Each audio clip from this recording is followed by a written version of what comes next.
we go. Perfect. So thanks again for tuning in. This will be recorded. All of our recordings go on YouTube. More than likely tomorrow, I'll get this up on YouTube. But the Monday session, the Wednesday session, they're already on YouTube. And we are doing another set of webinars in April that are all promoters are welcome to the week of the 8th. So if you want to circle back and, ask more questions or look at more things in my race pass, feel free to do that.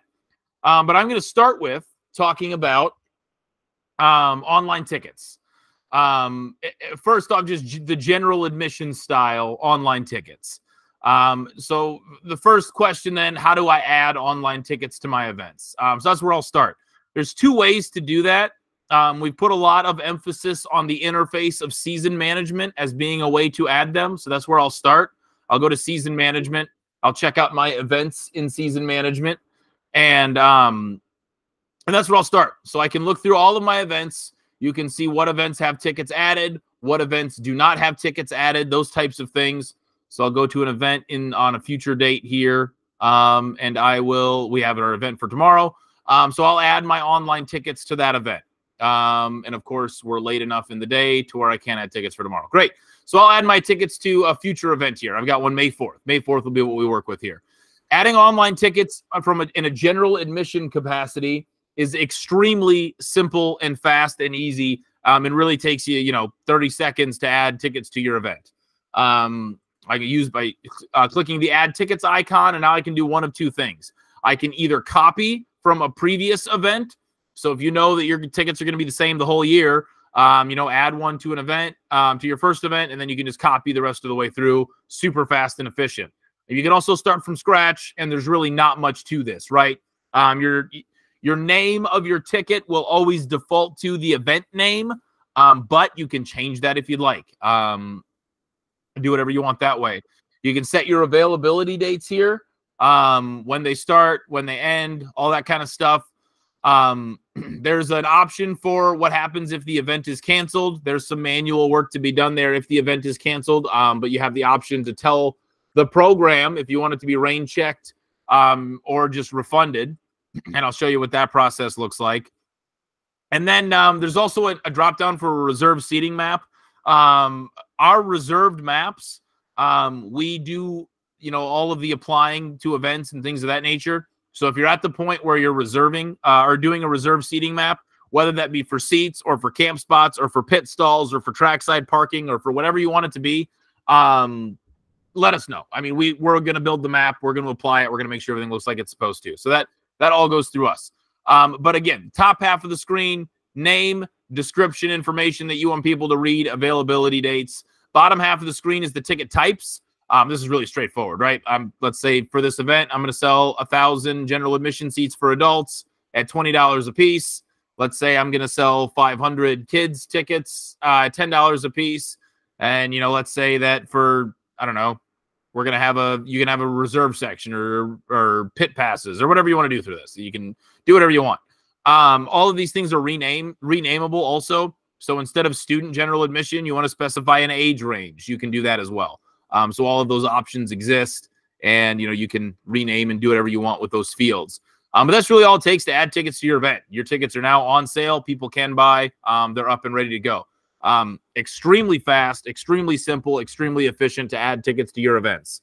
I don't want to spend too much time here, but I will get soapboxy here for just a moment.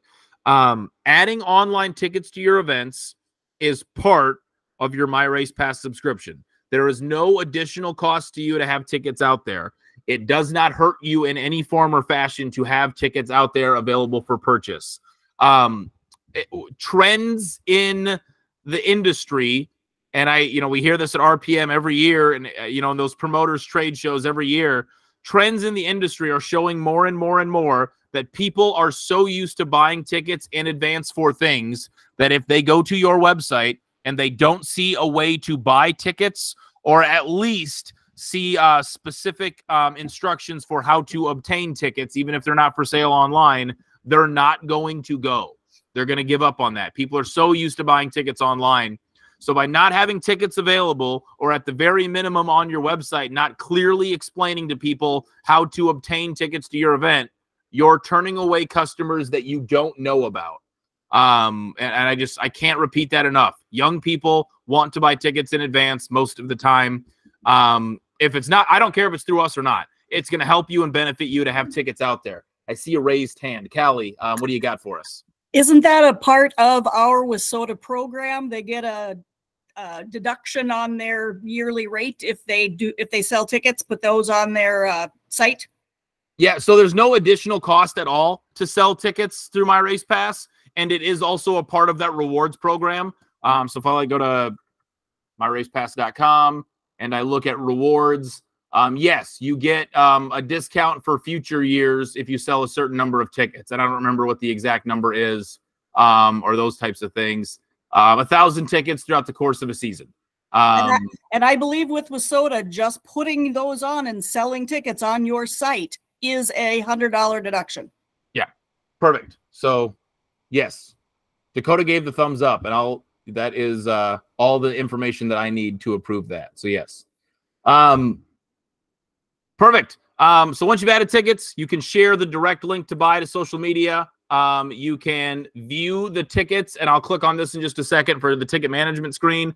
And you can also view your ticket holders now from this screen. A fairly new addition to the screen is to view the ticket holders.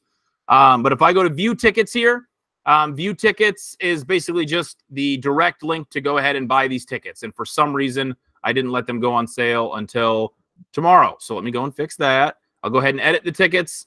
The edit window brings you back to a regular ticket management screen that's existed for a long time. It looks the same as it always has. You can do all of the same things from this screen, right? I can edit the ticket information that I put in, which is what I'm going to do now to change that availability date. I can edit the ticket types that I put in. There are season pass options, which we'll get to as well here.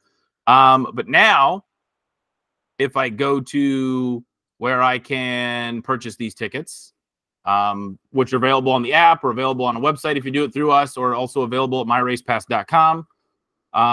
Instead of doing it that way, I'm just going to buy tickets to some random event.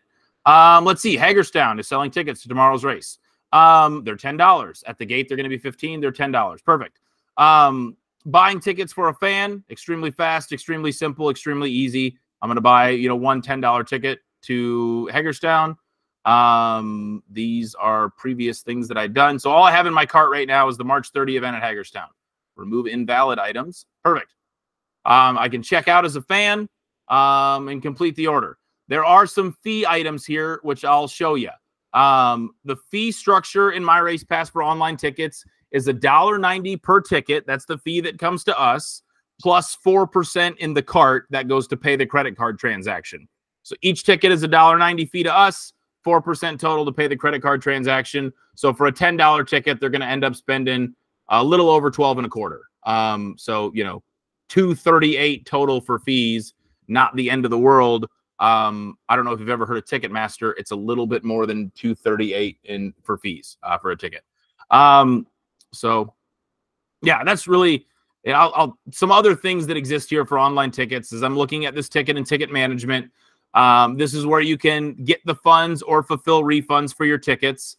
So when I click on an event in the ticket management screen, I can click get funds or fulfill refunds. What it'll do is it'll send a code to the phone number that you have listed as the main admin on your ACH form that you send us. So, somebody at My Race Pass that's not me is going to get a verification code here. But you type in the verification code and you type either complete or refund. If I type complete, the ACH process has now begun, and you'll get your money in the coming days directly to your bank account that you had listed on your ACH form. Typically, we send that money on Mondays. So if your event happens over the weekend and you can complete the event here, either on Sunday or Monday morning, the ACH process begins immediately. You get your money in, a day and a half, maybe 2 days, maybe 3 days if you have a really small town bank. But 3 days at the most.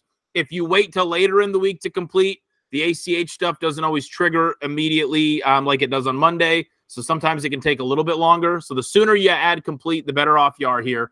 Refund, if you type refund, then we refund the full cost of the ticket to your ticket buyers. We don't I know that there are some providers out there that refund just the ticket amount and keep the fees. We don't keep the fees. We're not out to rob people like that.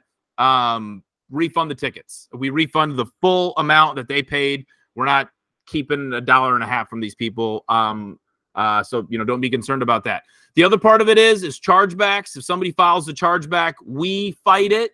And if we lose, we pay that cost. We don't pass that cost for a chargeback onto you either. So, those are the things that are available in our out-of-the-box ticketing system. Not much of this has changed too much over the past few years, but there's one new feature that I want to show you. And I don't want to spend a lot of time on tickets, but there's one new feature I want to show you. It's the punch card option. We've added this last year. It's worked extremely well for the folks who have used it. We have a lot of people with a season pass out there so far this year, and I'm really excited about what that looks like. So when I go ahead and add a punch card, there are 3 versions of the punch card. I love the feature. I don't love the name. So I don't even think of the name punch card when we're thinking of this, because it's really a season pass or a per event pass. You can name it whatever you want. I can name it 2024 season pass or weekly event pass or whatever. And so there's 3 types to it. The first type is a season pass, and that is just what it sounds like. They buy, think of it as buying a barcode. They buy a ticket, they buy a barcode. That barcode can be scanned one time at every event that you choose on your schedule. So you have the option to specify what events that season pass is good for. So if you want to exclude your, big nights or whatever, you can absolutely do that. But otherwise, season passes on here, they get to scan that barcode one time at every event throughout the course of your season. The advantage to that, obviously, is now they're paying you in a lump sum for events that they might not even show up to, and you're going to make the money regardless. And you get that money a little bit more up front as opposed to waiting for the event to happen, which for a season pass, when you've spent all the money throughout the course of the off season and you kind of need to start making some money back, get some payroll going before, your year starts, that can be really valuable to have a season pass out there. So that's a feature that I'm really excited about and excited to see folks start to use. There's also a per event pass, which is really awesome for a bulk ticket discount or sponsor ticket giveaways or some kind of, group that's coming. Really like this. Basically, it's instead of one redemption on a number of events, it's a number of redemptions at one event. It's the opposite, right? So if I've got a VIP or a hospitality tent that seats 30 people, I can 30 redemptions for that. One person goes on to my race pass to buy a ticket and buys the hospitality tent ticket, and now they get 30 redemptions on one barcode.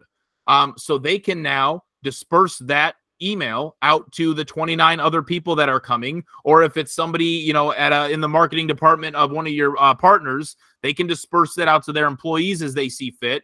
They're in charge of forwarding the email, and then everyone who comes scans that ticket. That same barcode can be scanned 30 times in this case. The 31st person comes, it's, hey, you've used your 30 ticket allotment already, whatever, sorry about that.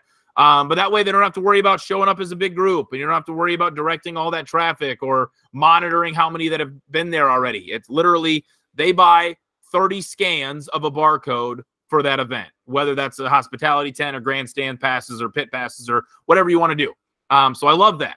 A total punch pass is kind of a combination of the two. And this one I really like to compare to like a pass at a minor league baseball. They do this stuff all the time where you buy 5 tickets and you can choose, whatever of how many events, of their 10 games or whatever that you want to go to. So the total punch pass, I can buy 10 tickets, 10 scans of one barcode, but then I can also choose what events that barcode is good for. So theoretically, if that's over 5 events and I've got 10 tickets, the first event I could show up with 4 friends. I could scan that 5 times, and now I still have 5 more scans left over for, however many, more events you want to add that to. So it's kind of like that booklet, that fast pass almost, which I really enjoy as well. The season pass, though, I mean, man, if you're doing online tickets, get a season pass out there. Start making money up front. It's really, really awesome to do that. Let's see if I have a test season pass that's already up here. Perfect. Season pass options are there as well. Ross, if you would jump in here just for a second and help me out, for a season pass specifically, can you help describe how those funds are dispersed and the timeline that they're dispersed, just to make sure I have it correct? So it's actually kind of about to undergo some changes. Those are currently paid out, I believe it's 7 days after we've captured the funds. But we are kind of reviewing some of that at this time. But basically, once we've confirmed that, everything's good there, you're not going to refund it. There's a short window to do that. Not that refunds are necessarily a thing, but just kind of trying to get our feet wet with it. It's obviously a new thing this year. But yeah, those are on kind of a rolling schedule as far as when they get paid out. Yep. I knew there were changes, so I didn't want to speak out of turn there. So thank you. No, you're fine. Nope. Yep. So just to show you the buying process for those, I know my local track has a season pass out there. Actually, they have a season pit pass out there and a season grandstand pass out there. I love to see that. But if I'm buying the season pass, it's exactly the same process, right? There's 19 events on their schedule that they've linked. So your season pass gets you 1 entry to all 19 of these events. I'm going to add 1 to the cart, and it's like the same process. $1.90 fee for that 1 season pass in the cart, 4%. Checkout, you're all ready to go. So yeah, it's extremely simple for fans to go ahead and buy that season pass online. And that's really, I don't really want to talk too much more about tickets because we got a lot of other things to look at here. I guess I should talk about the analytics screen. The analytics screen is valuable because there's a lot of customer data here. One of the biggest points of online tickets in general, and I'm just going to make this time frame as wide as I can, is to capture customer data for retargeting or marketing purposes. And the analytics screen has a lot of that kind of data. There's the heat map, which is a cool visual, but there's the top municipalities that they're coming from. Gives you a better idea as to maybe where you should start to advertise, radio, TV, newspaper, whatever.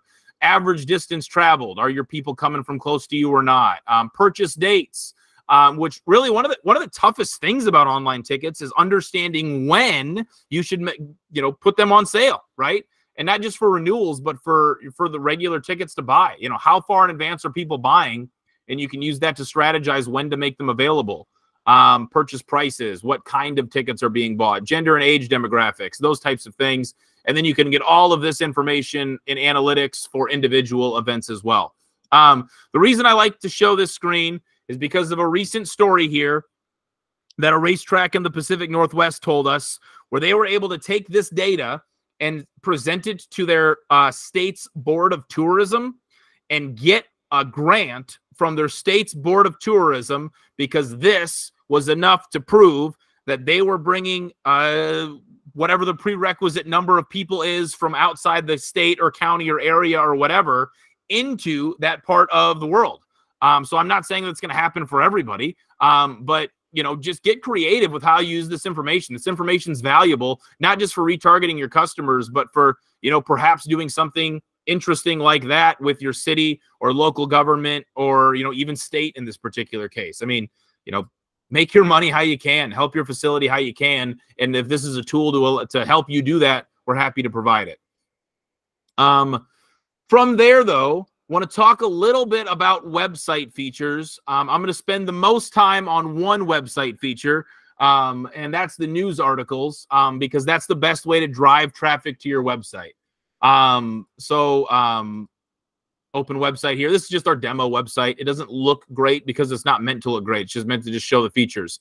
If you got a website through us, you already know that the most high traffic parts of your website are your schedule, your results, and your points, and you never have to touch those ever again because you're already using MyRacePass to score. That's the biggest benefit of using a MyRacePass website, is the power of that network to make sure that you're never updating your schedule, results, or point standings on your website. You already have to create your schedule in season management. It updates your website. You score the race in race management. It updates your website to show the results. You update your points at the end of a race night to calculate points. Your points page is updated at the end of the night as well. The most high trafficked areas of your website, you'll never touch again. I love that part. That's valuable. So what are the things that you can do on your website? Well, the most important part of your website is information, communication to your customers, to your drivers, to your fans, whatever else. I've often said, I heard this said at a trade show last year, and I'm stealing it. I don't remember who said it, so I can't even credit the guy I'm stealing it from, but I'm still going to steal it and say it as often as I can. There's only one salesperson you'll ever employ that will work for you 24 hours a day, 7 days a week, and every holiday and every day in between, and that's your website. If you have accurate, consistent, and clear information on your website, it's the most powerful sales tool that you possibly have. So think about the 5 most asked questions that you get from a generic fan, and if you can't reasonably answer those on your website, then it's not doing its job. How do I register online? Well, that link becomes available automatically because you're using a MyRacePass site. How do I buy tickets? How do I get to your, this page? How do I, do these things? What time do your gates open? All that kind of stuff. Answer that on your website. It's a tool to be able to do that. Like if I go to my schedule and I click on an event on my schedule that has not happened yet, I can buy tickets to that event with one click. I can click in here and see all the classes that are running. I can see the contact information. If I would have filled this out correctly in season management, I'd also be able to see the times. I'd be able to see everything in here. So, it's valuable for that reason. But the news, though, the news is the second most effective way to drive people to your website. News articles that are consistent, that provide accurate information, and that provide, information that drive people back to your website. But one of my biggest pet peeves on Facebook is when people have an entire social media post that is a press release. Don't put your press releases on social media. One, the Facebook algorithm, the more text you have in the post, the less spread you're going to get because it doesn't engage people the same way an image or a video or, shorter text will. So if you have a big, long press release on your website, I promise you're not reaching as many people as you think you will. Have that be a press release on your website instead of on social media. Have, link that press release from social media back to your website. Have it contain an image, and now you're not only driving traffic to your website, and I'll explain why that's important just for a second as well, but you're getting more reach on social media that way as well. You're helping yourself twice over. So for websites or for news articles, there's really 2 pieces of information I want to show here. One, when you first come to the news tab here, and I'm going to show you an example at a different at a Huset's profile. When you first come to the news tab, what you're going to see pop up, if it applies to you, is other profiles who have written news articles about you, right? And you have the option to add those to your website or not. So you're just creating more content for yourself through other vendors. Aiden Lloyd, Brogan Carter, MSTS, JJ Hickle, Cole Vanderheiden. All these other people have written a news article, tagged Huset Speedway in it. Now Huset Speedway has the option to add it. The same works in reverse as well. If I'm writing a news article as, WISSOTA Challenge Series, and I tag the top 5 in points, or if it's a recap from an event, the top 3 on the podium, I can tag those drivers. Those drivers can add that to their profiles or websites. If I tag a series, or if I tag a racetrack, or whatever else, if I'm WISSOTA Challenge Series, and I go to whatever XYZ Raceway, and I tag them, then that racetrack has the option, like Proctor Speedway has the option to add that to their website as well. So let me show you the process of creating a news article. I'll add news here. And then it's really simple. There's heading, body, and media. Those are the most important things to remember. Heading, just what it sounds like, the headline of the article. The body. I think I've said this to all you guys before who have heard me do this particular session before. Don't write your body here. Write it in a word processor and copy and paste it here. One, the formatting tools are better in a Microsoft Word or something like that. That's just the reality. We don't have great formatting tools in here. You have to have some, knowledge of markdown syntax or whatever else. That doesn't work as good. Write your news article somewhere else. And then the biggest reason why is if, you lose internet and you're halfway through the news article and you haven't published it yet, now you've lost everything you've worked on. That sucks. Don't do that. Write it in Word and copy and paste it here. Next thing is the media, the article media. This is where you add an image that is an attention-grabbing image, whether it's a victory lane photo or an overhead shot of a racetrack or a flyer or whatever. Pretty simple. Upload a photo. If you want to make it a sub gallery of something, you can. Otherwise, no gallery, drag and drop. Boom, add your media. It's all there for you. So heading, body, article, media. And then the networking is where the tags come into play that I described before, right? If this was a challenge series, I would choose late models. I could choose, I don't know, whoever won. I'm a sprint car guy. I apologize. I don't know. Pat Dorr. He's my favorite guy because he gives the best interviews. There we go. The track that you're at, the series that you're with, the event, the class, all that kind of stuff. Use those tags. They're effective, and they'll spread your news article farther than if they were just on your network. If you tag the event, one thing I really like about tagging an event is Wild West Shootout did a great job of this last year. Now, if I go to the schedule and I'm looking at this date for Wild West Shootout, not only am I seeing all the description information and the classes and the contact and whatever else, but if I tag the event in a news article, now I'm also seeing news articles that have to do with that event when I look for something at that event. It's just another nice feature of kind of how all of this works together, beyond just being able to view the results or whatever else. So that's news articles. Now, I've said the most important thing in all this is driving traffic to your website. Why is that true? At My Race Pass website, we have what's called the digital advertising program. We have one gentleman who's in charge of really that entire piece of My Race Pass, guy by the name of Jim Sweener, does a great job selling advertising to marketing partners beyond what an individual track or series could at a corporate level. Because of the number of websites that we have, and because of the app, and because of our newsletter and some other things, we have a reach that's honestly, it's the biggest reach in short track racing. Even when you consider more, well-known vendors out there, with the number of websites and the number of networks that we have, there is no farther reach in short track racing and motorsports than what My Race Pass has. So we can utilize that to sell corporate sponsorships. And then what we do is we share the revenue back to the individual racetracks, and series, and, anyone else, all of our clients. We share that back to you guys quarterly based on the page views. So the more traffic you get to your website, the more money you make in digital ads. I've seen checks go out to racetracks quarterly for a couple $100. I've seen over $1,000. I've seen like a huge spread. And when you start to think about what it actually costs to have a website and race management through us, it's not outside of the realm of possibility to think over 2 years or maybe even less, or, maybe a little bit more, you can start to pay for some of this stuff. It comes out as a wash just because you're using one of our websites in the digital ad network.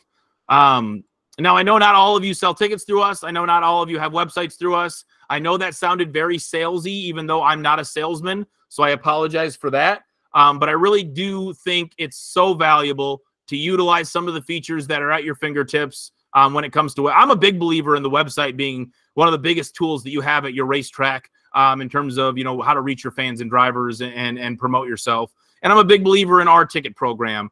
So if you've got any questions about it, you got any other commentary on any of those things, you have anything that you want to talk to us about, including a reserved map, which we can start to whip up in, a couple weeks for you at this point, let us know. Please reach out. support@myracepass.com. That's where you can send us an email.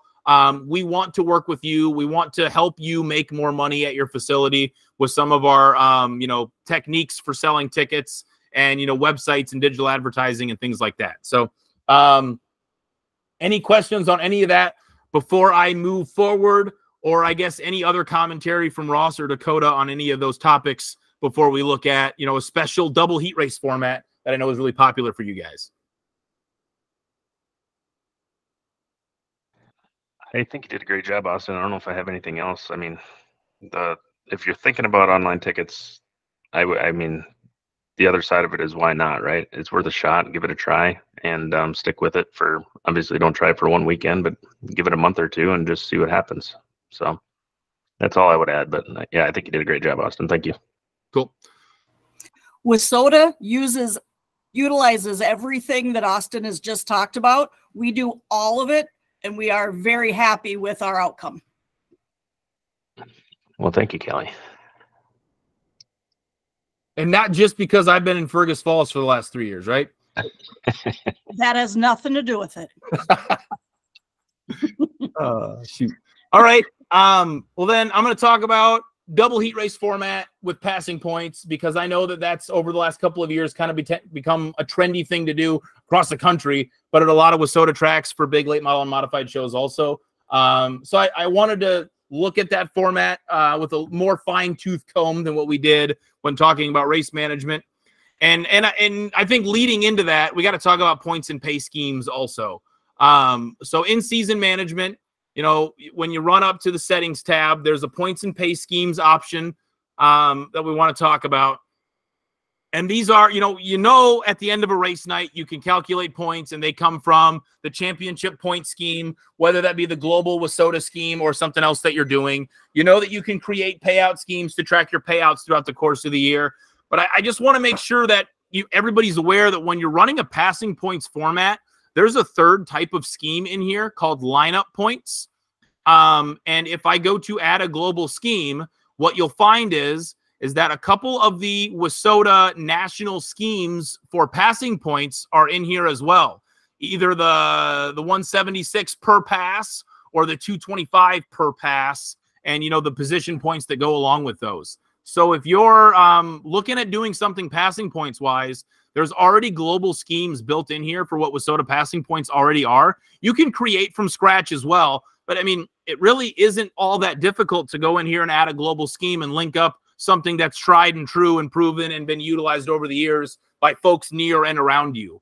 But in order for passing points to work, we have to have a lineup point scheme in here, whether you're using the WISSOTA global schemes or something else. If you don't have a points table in here, then we don't have anything to calculate the points from. So that's the start, right? To start, we have to have a lineup point scheme in here. Whatever you're using has to be one that exists.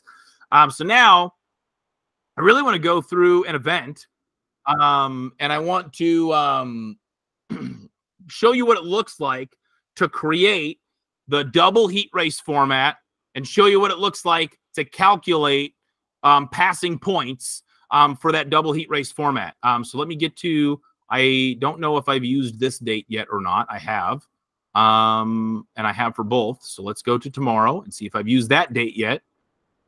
Of course I have, and I have not for stock cars. Perfect. Tonight's a stock car race, and we're using the double passing points format. Now, we talked about entries with Dakota on Wednesday. At least I assume. I haven't watched the recording. So I'm not going to talk a lot about how to find a driver or those types of things. I'm really just going to get down to the nitty-gritty of what the format looks like. Of course, I was playing with suspensions, so that one didn't work for me. So I'm just going to add a number of cars to this event until basically I run out of fake drivers here. Of course, I'm going to have one that's a duplicate transponder, aren't I? There we go. So double heat race. Okay, that one's taken too. Let's just not have a transponder. Double heat race format. I've got 18 cars here. I'm going to have an 18-car race. What does that look like in the races tab? Well, instead of, so we're used to, you know, if I've got 18 cars, I'm probably running 3 heats. So we're used to adding 3 heats in an A feature here. But with the double heat race format, I'm not adding the number of heats that you'd have on a normal night. I'm literally adding a double that. It sounds obvious, but I get that question all the time. So I've got enough cars for 3 heats, but I'm not just going to run 3 heats. I'm going to run 6 total heats. And we'll say they're 10 laps apiece. And we'll get to what that looks like with how they line up. But what I do at this point is I literally rename the second half of my heat races. Well, I rename all of them, right? So instead of heat 1, I'm going to have round 1, heat 1. Round 1, heat 2. So let me type all those out. But that's how I differentiate, and that's how I explain to fans what heat I'm looking at. And so now instead of heat 4, this becomes round 2, heat 1, and I'm going to rename this to 1. Round 2, heat 2, and round 2, heat 3. Perfect. So there we go. We've got all of those put in there. So that's literally how I should probably add a feature, but that's how I handle this in the races tab. I add my total number of heats that you're going to run, not just the 3, but all 6 of them, and then rename them to whatever I need them to be, based off of the round and the heat number that I'm on. Callie? I just want to make sure that you do show that in this part you do per group instead of. Yep. Okay. Yep. So once I've got my races created, I rename them. I can add sponsors to my races as necessary. I can put the laps in as necessary. But the race configuration is still the #1 thing that gets missed by a new track on race night. But when you're doing a passing points format, that's where this transfers option changes. Everything else you do is per race. But with a passing points format, instead of taking 5 per race, now I'm grouping everybody into 1 points tally and taking my top, 20 to the A or whatever you're going to take. So I'm going to choose from group. I'm still going to send all to the A because I only have 18. But if you had 30, you could send from group 20 to the A, the next all to the B if you had enough cars or something like that. So that's the only time from group comes into play here is when you're doing a passing points format. But everything else is the same in here, right? We're still renaming races the same way, adding sponsors the same way. If you want to go completely crazy, you could start 3. I shouldn't say completely crazy because we have people here that do that. But you could start 3 wide if you wanted to, all those types of things. And that's really the only difference in the races tab. Renaming to make the rounds and heat numbers clear and choosing from group when I'm transferring to the A main. So what does that look like for lineups then? What lineup calculation do I use? I got a lot of heat races in here. I got 18 cars. How do I do this? First, we have to allow entries in multiple races. And if you use the right heat race calculation, it'll do that automatically. But that's one thing that we want to make sure we do. Allow entries in multiple races. Brenda, not many tracks that I'm aware of do this on a regular basis, but a number of tracks that I'm aware of do this on a one-off special event basis. So not a regular basis, but one-off special events. That's why I wanted to cover this, is because I'm getting so many questions about this year over year from a lot of WISSOTA tracks and from others on how to set this type of format up. This format is used, for example, at Rice Lake for the Little Dream. That's an example of where this is used. We do have other tracks that are kind of going to this for big specials, so I wanted to make sure this was shown. Yep. So when I calculate lineups, there's a couple of ways to do this depending on what you want to do. I like to use the karting one. And this was built for go-karts, but it still works here. There's a couple of them for karting, right? First, karting pill draw for if you only have 2 heat races, but that only comes into play if you only have 2 heat races. I don't like it for anything else. I've got 3 heat races, so I'm going to use karting 4, 6, 8 heats. That's the #1 way that this is done. And I'll show you a couple of others. This is the #1 way this is done. So when I calculate, now what I've got for round 1, heat 1, and what I've got for round 2, heat 1 are an invert, right? He starts on the pole in round 1. In round 2, he starts at the back. It's a straight up invert based on the pill draw. The pill draw gives us our lineup for the first round. The second round is a straight up invert of that. Most common way to do it, my favorite way to do it. This is what I see most often. Now, there's other ways to do that as well. There is 2 rounds of heats in a random order, which literally just is what it sounds like. Instead of round 2 being an invert of round 1, this just puts everybody in there random. I don't love that because sometimes people can get, the double good draw, I guess you could say. But it is one way to do that. 2 round heats, straight up invert with shift, is something we built not that long ago. And it will invert correctly the way where you started at, but it'll shift you to a different heat. So you're racing against different people. So for instance, if there's 6 cars in a heat, I start second in my first round of heat race. My second round of heat race, I'm still going to start 5th. I'm still going to be inverted to 5th, but I might be in a different heat racing against different people. So that's probably my second favorite way to do this, because you're racing against different people, but you're still inverted to the same spot, if that makes sense. So let me just do that. I'll calculate that. There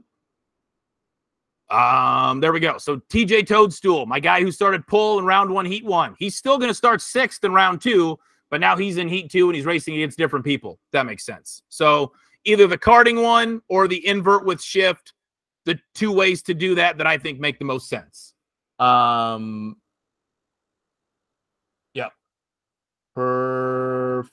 Yeah. Okay. A lot of commentary there. Good. Yeah. So those are the 2, I guess, I think best ways to do that, most prominent ways to do that.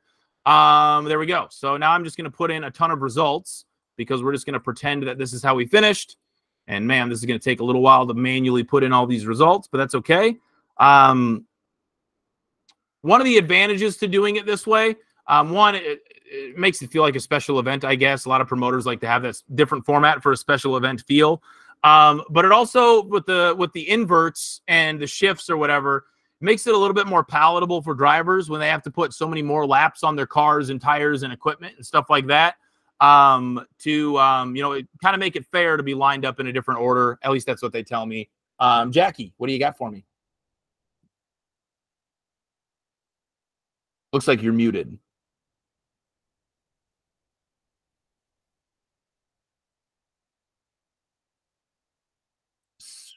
Okay. Well, if you can find a way to unmute, happy to have whatever commentary you've got. But from there, now comes the next big change. It's lining up the A feature. The A feature lineup, when I go to calculate the lineups, the A feature lineup, now I can choose heat from passing point, or excuse me, from heat race passing points. So when I control F for all my passing points formats, there's a couple of them, a number of them, that have various different tiebreakers, basically. Passing points tying to low pill, tying to the low heat race number. You're not going to have the ties to qualifying, but it is available there. Ties to season points. So there's a lot of different passing point options. They all basically do the same thing. They just have different tiebreakers, if that makes sense. Jackie, what do you got? I was just wondering, Callie, does that qualify or specify as a special? Using this format? Yeah, if we're doing the 2 rounds of heats. Yes. Yes, this is a special. You would advertise it as a special, and part of that is advertising how you're lining people up, draw, redraw, whatever. This would be double heats.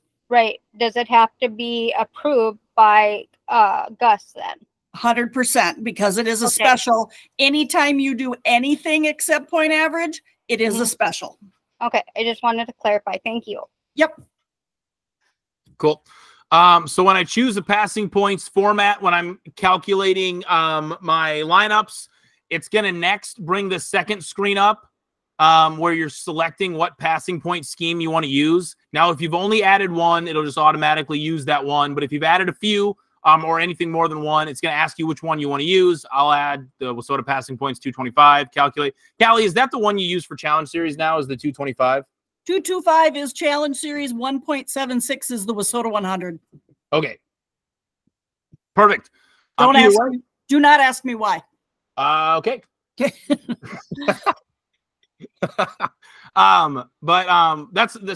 calculating your lineup, right? We're choosing the passing points format, whatever you want that tiebreaker to be, whether it's low heat or low pill or whatever. I think low pill works the best here. But you can do whatever you want, and then selecting the passing point scheme if you have more than one. And there we go. Here's my lineup, ready to go, ready to be scored. There is a report that comes with this.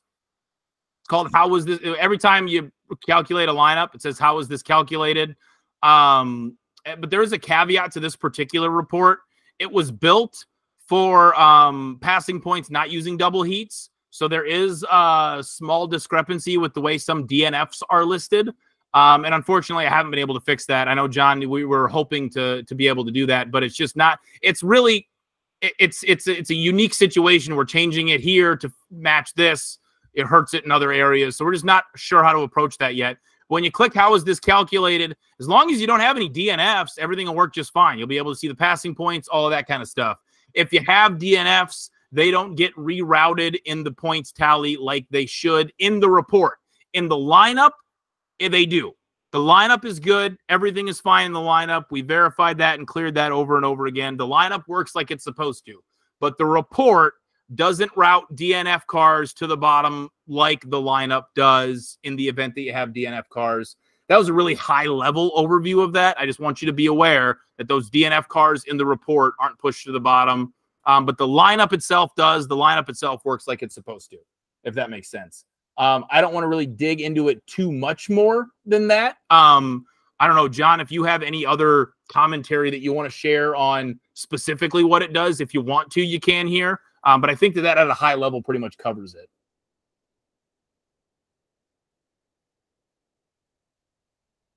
Okay.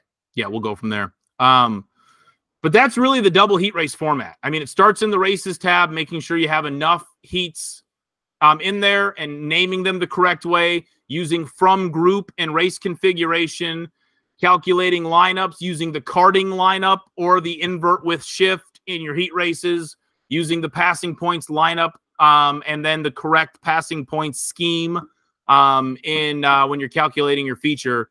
And for there, everything else is the same. Points work the same if you're going to apply points. Everything else is the same. But that's really what I wanted to look at is, talk a little bit about tickets, talk a little bit about news, and then this double heat scheme or format, and just kind of go from there.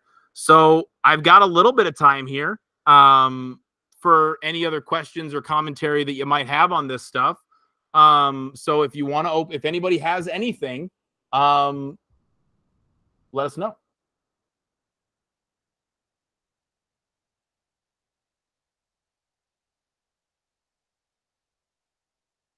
I didn't see the trivia question, Callie. What was the trivia question? I'm typing. Okay. All right. All right. I mean to rush you. You were doing so well. I didn't want to interrupt you with this dumb thing. So. Well, as an announcer, I can pontificate for 50 minutes without much need for interruption. Yeah, please do. While we wait for the most exciting trivia question of all time, if you go to my Race Pass app and search Matthew Lloyd, you can buy T-shirts for my kid right now, today. Here we are. There we go. What is the last day for national and rookie points for 2024? It's October 14. Please email Callie that you attended, what track you're with the answer October 14 to get credit for attendance. And that's all I have for today. Really appreciate everybody taking the time out of their evenings 3 times in a week. I understand it's a time commitment. I understand it's family time. If you got kids, families, whatever, it's difficult to do. But you guys do it, and I really appreciate that. And I know that Callie and everybody at WISSOTA appreciate it as well. So thanks for taking the time. Thanks for being a part of this. If you have questions, check out our help center, mrphelp.com. You can also email us at any time, support@myracepass.com. We do our best to get back to everybody as soon as possible. But beyond that, just want to, again, extend my appreciation for everybody. Thanks again. And yeah, enjoy the rest of your evening, guys. Thank you.